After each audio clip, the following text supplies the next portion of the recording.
नमस्ते बच्चे।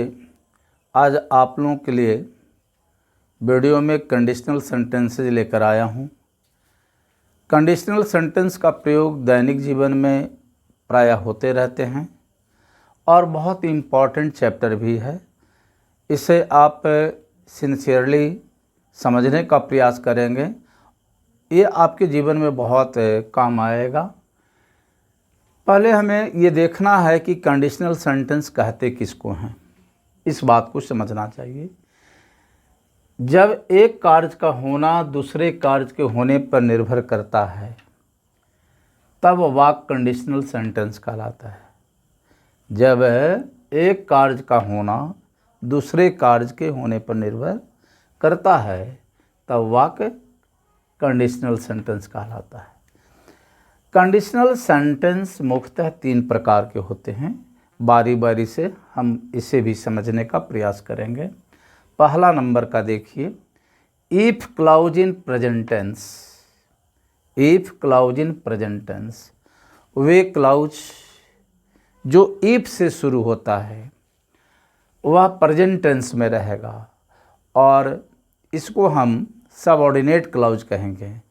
और दूसरा जो क्लाउज होगा वह मेन क्लाउज होगा, वह फ्यूचर इंडेफिनिट में रहेगा। इसका स्ट्रक्चर है इफ प्रेजेंट इंडेफिनिट और तब फ्यूचर इंडेफिनिट। जैसे देखें, if you come to Jehanabad, यदि तुम जहानाबाद आओगे, आई विल मीट यू, तो मैं तुमसे मिलूँगा। इसमें 2 कार्य हो गए, 2 एक्शन हुआ। If you come to Jehanabad, यदि तुम जहानाबाद आओगे, एक एक्शन हुआ है, इफ़ लगा हुआ, ये शर्त हो गया।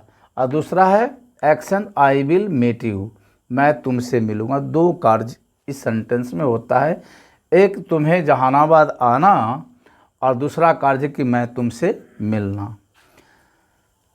If the government becomes strict, यदि सरकार स्ट्रिक्ट हो जाती है, सख्त हो जाती है, कठोर हो जाती है, करप्शन विल श्योरली फिनिश, तो करप्शन निश्चित रूप से समाप्त हो जाएगा। यहाँ भी आप देख रहे हैं, ये जो इफ से शुरू हुआ ये आपका सबऑर्डिनेट क्लाउज हुआ।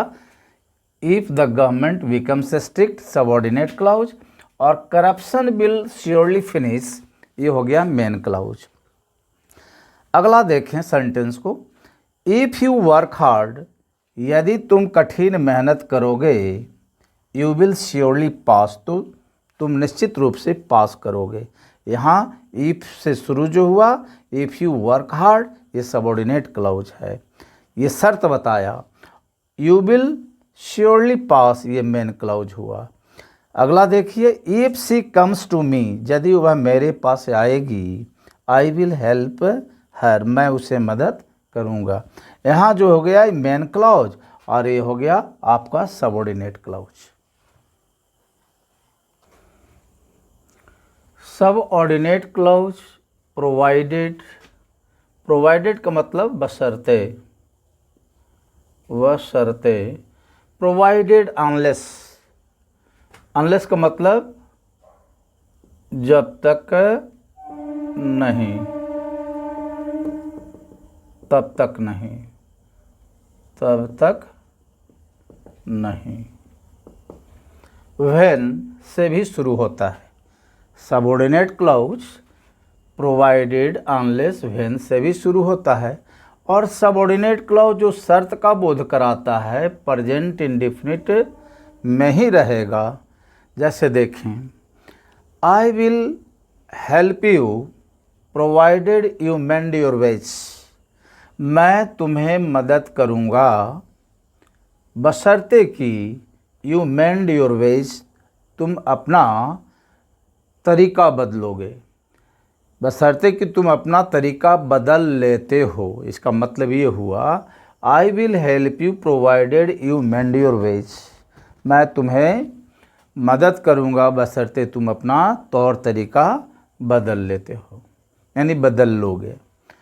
दूसरा देखें, अनलेस से शुरू हो रहा है। Unless he takes care of his health, जब तक वह अपने स्वास्थ्य पर ध्यान नहीं देगा, ही विल नॉट रिकवर, वह ठीक नहीं होगा। यहाँ भी देख रहे हैं कि अनलेस से शुरू हुआ तो यहाँ प्रेजेंट इंडेफिनिट का ही प्रयोग हुआ है और मेन वर्ब आपको फ्यूचर इंडेफिनिट में है। अगला देखें, there will be rush at the platform, platform पर भीड़ भाड़ होगी, व्हेन द ट्रेन अराइव्स, जब ट्रेन आएगी। माने जब ट्रेन आएगी कि मतलब जब ट्रेन आ जाएगी कि मतलब हुआ, इससे आपको फ्यूचर का बोध नहीं हो रहा है, प्रेजेंट का ही बोध है। जब ट्रेन आ जाती है तो बहुत भीड़ हो जाएगी प्लेटफॉर्म पे, ये कहना है। अब नंबर 3 में देखें, यदि वाक्य पूर्णतः वर्तमान काल का है या यूनिवर्सल ट्रूथ हो, यदि वर्तमान काल का है या यूनिवर्सल ट्रूथ माने सनातन सत्य हो, तो मेन क्लॉज भी प्रेजेंट इंडेफिनिट में ही रहेगा, सबऑर्डिनेट क्लॉज भी प्रेजेंट इंडेफिनिट में रहेगा और मेन क्लॉज भी प्रेजेंट इंडेफिनिट में रहेगा। जैसे इफ़ यू हीट वाटर, यदि तुम पानी को गर्म करोगे, it turns into a steam, तो यह स्टीम में वाष्प में बदल जाएगा।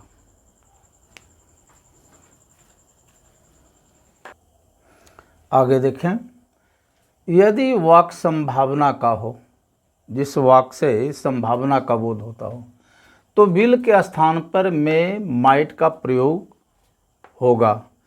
जैसे देखें, इफ इट रेन्स, यदि बारिश होती है, the students may not come, तो विद्यार्थी नहीं आ सकते हैं। बारिश, यदि बारिश होती है, यह संभावना का बोध कराया, तो यहाँ देखिए मे का प्रयोग हो गया। फिर देखिए आगे, यदि वाक्य अनुमति देता है, परमिशन देता है, तो विल के स्थान पर मे का प्रयोग कर सकते हैं। जैसे if he finishes is work, यदि वह अपना कार्य पूरा कर लेता है, ही मे गो होम, तो वह घर जा सकता है, ये अनुमति हो गया।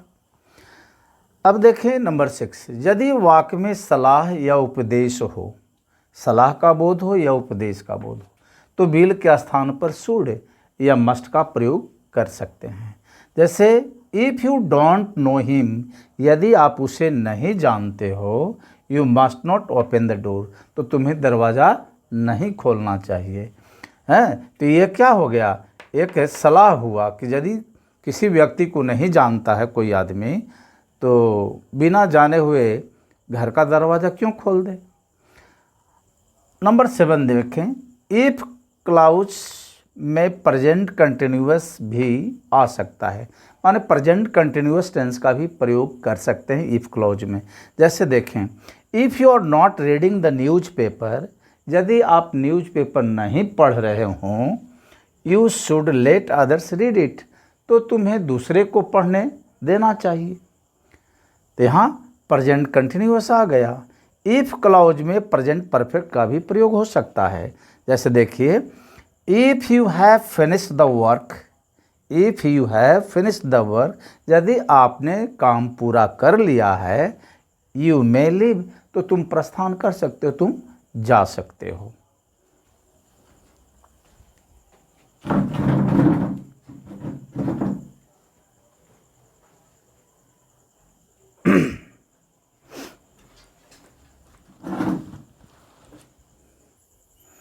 अब तक आप लोगों ने टाइप 1 कंडीशनल सेंटेंस को देखा। अब टाइप 2 देखिए कंडीशनल सेंटेंस को। If clause in past tense, पहले आपने देखा if clause in present tense, अब देखें if clause in past tense. इसका स्ट्रक्चर होगा if past indefinite, if plus past indefinite, उसके बाद लगेगा subject plus would plus B1। एक सबऑर्डिनेट क्लाउज जो होंगे पास्ट इंडेफिनिट में, और मेन क्लाउज होगा subject plus would plus V1 के रूप में।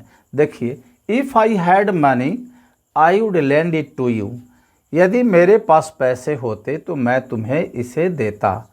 इसका मतलब है कि मेरे पास ना पैसा था और ना मैं तुम्हें दे सकता था।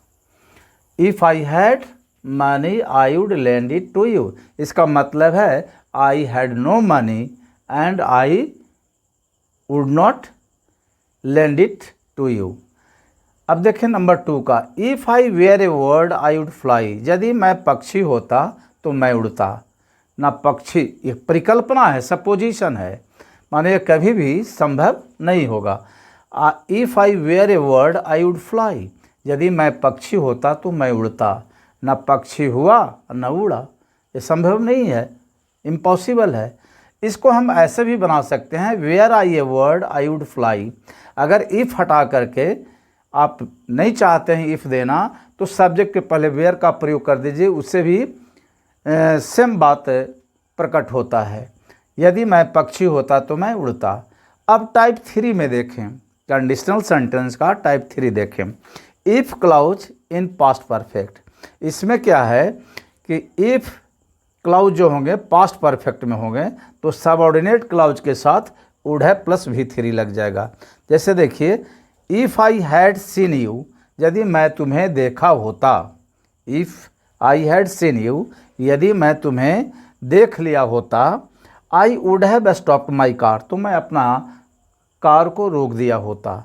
माने कहने का मतलब है मैंने तुम्हें नहीं देखा और इसलिए मैंने तुम्हारे लिए कार नहीं रोका।